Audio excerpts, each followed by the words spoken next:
Hello students, मैं आपकी हिंदी की टीचर हूँ। आज मैं आपको पढ़ाऊँगी हिंदी व्याकरण का एक लेसन जिसका नाम है वाक्य। आइए हम जानते हैं कि हम वाक्य किसे कहते हैं।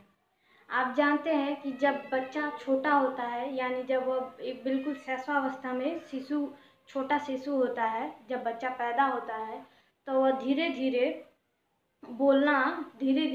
कुछ दिनों के बाद वह बोलना स्टार्ट करता है, बोलना शुरू करता है। पहले उसके मुख से कुछ ध्वनि निकलती है, ध्वनियों के बाद वह धीरे धीरे बड़ा होता है और वह एक एक वर्ड बोलने लगता है, जैसे क म ऐसे कुछ एक एक वर्ड बोलने लगता है।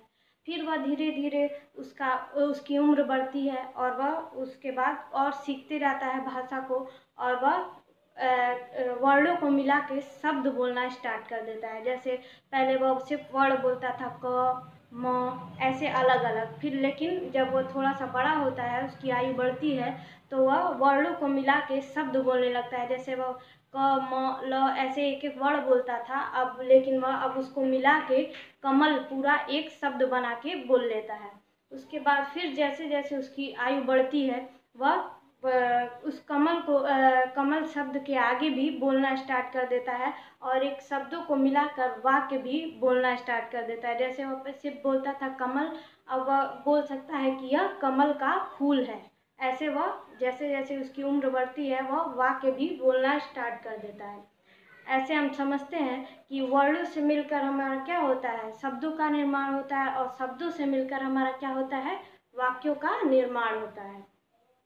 अगर हम वाक्य की परिभाषा की बात करें तो आपके बुक में दिया है कि शब्दों का वह सार्थक समूह। सार्थक मतलब क्या होता है, जिसका अर्थ निकलता हो, जो निरर्थक ना हो, सार्थक हो, यानी जिसका अर्थ निकलता हो। यानी शब्दों का वह सार्थक समूह जिसका अर्थ स्पष्ट हो, वह वाक्य कहलाता है। यानी ये आपके परिभाषा में यह बताया गया है कि शब्दों का वह समूह जिसका अर्थ निकलता हो, यह ना हो कि वह निरर्थक हो, जिसका अर्थ निकलता हो, उसे ही हम क्या कहेंगे, वाक्य कहेंगे। जैसे यहाँ पे आपका दिया है, का हॉकी राष्ट्रीय भारत है खेल। यह क्या है, इसमें शब्द तो सही सही दिए हैं, लेकिन शब्दों का क्रम क्या हुआ है, इधर से उधर कर दिया गया है। तो ये इसका अर्थ हमें स्पष्ट हो रहा है, अर्थ यहाँ पे इस वाक्य का अर्थ हमें स्पष्ट नहीं हो पा रहा है, तो हम इसे वाक्य नहीं कहेंगे, यह निरर्थक है, इसका अर्थ हमें स्पष्ट नहीं हो रहा है। मगर इसी शब्द को, इसी वाक्य का हम क्रम सही से करके अगर लिखें तो यहाँ हमारा होगा, हॉकी भारत का राष्ट्रीय खेल है। इससे क्या हो रहा है, इसका अर्थ निकल रहा है, यह वाक्य क्या है, सार्थक है, इसका अर्थ निकल रहा है, इसे हम क्या कहेंगे, वाक्य कहेंगे। मगर इसको हम वाक्य नहीं कहेंगे, क्योंकि इसका अर्थ नहीं निकल रहा है, इसलिए यह वाक्य नहीं कहा जाएगा, यह निरर्थक है, इसलिए इसको वाक्य हम नहीं कहेंगे। आपके बुक में परिभाषा में यही बताया गया है कि जिस शब्दों का सार्थक समूह के शब्दों को हम क्या कहेंगे, वाक्य कहेंगे, यानी जिसका अर्थ निकलता है। अब हम आगे देखते हैं कि वाक्य के कितने अंग होते हैं। वाक्य के 2 अंग होते हैं, उद्देश्य और विधेय। उद्देश्य हम किसे कहते हैं, उद्देश्य हम उसे कहते हैं जिसके बारे में कुछ कहा जाता हो।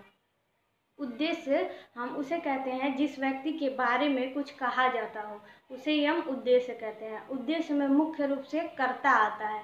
जैसे मैं अगर कहूँ राम बहुत अच्छा लड़का है, तो यहाँ पे हमारा मेन किसके बारे में कहा गया है, उद्देश्य में क्या होता है, जिसके बारे में कहा जाता है। तो किसके बारे में कहा गया कि बहुत अच्छा लड़का है, राम के बारे में, तो यह हमारा राम क्या हुआ, उद्देश्य हुआ। ऐसे ही एक होता है विधेय, और विधेय हम उसे कहते हैं जो कर्ता के विषय में जो कुछ कहा जाता है। जैसे कर्ता में क्या हुआ, मैंने आपको बताया, जैसे कि राम बहुत अच्छा लड़का है, तो इसमें उद्देश्य में क्या आता है, कर्ता आता है। तो कर्ता जिसके बारे में कुछ कहा गया हो, तो राम के बारे में कहा गया था, तो राम हमारा क्या हो जाएगा, उद्देश्य। और जो कहा गया, जो विधेय के अंतर्गत वो आता है जो कर्ता के विषय में जो कुछ कहा जाता है, जो राम के बारे में जो कुछ कहा गया है, यानी कि राम बहुत अच्छा लड़का है, तो बहुत अच्छा लड़का है क्या हमारा हो जाएगा, विधेय हो जाएगा। यानी कि उसके बारे में जो कहा जाए उसे ही हम क्या कहेंगे, विधेय। जैसे यहाँ पे आपका दिया गया है, सचिन तेंदुलकर बहुत अच्छा लड़का है, तो उद्देश्य के अंतर्गत हमारा क्या आता है, कर्ता आता है, यानी जिसके बारे में कुछ कहा गया हो वही उद्देश्य के अंतर्गत आता है। तो हमारा सचिन तेंदुलकर बहुत अच्छा लगता है, बहुत अच्छा खिलाड़ी है। तो ये हमारा किसके बारे में कहा गया है, सचिन तेंदुलकर के बारे में। तो हमारा ये क्या हो जाएगा, सचिन तेंदुलकर क्या हो जाएगा, उद्देश्य। और विधेय हम उसे कहते हैं जो कर्ता के विषय में जो कुछ कहा जाता है, यानी सचिन तेंदुलकर उद्देश्य है, इसके बारे में क्या कहा गया है कि यह बहुत अच्छा खिलाड़ी है। तो ये बहुत अच्छा खिलाड़ी जो है वो क्या हो जाएगा, हमारा विधेय हो जाएगा। इसे ही हम उद्देश्य और विधेय कहते हैं। अब हम इसके आगे देखते हैं।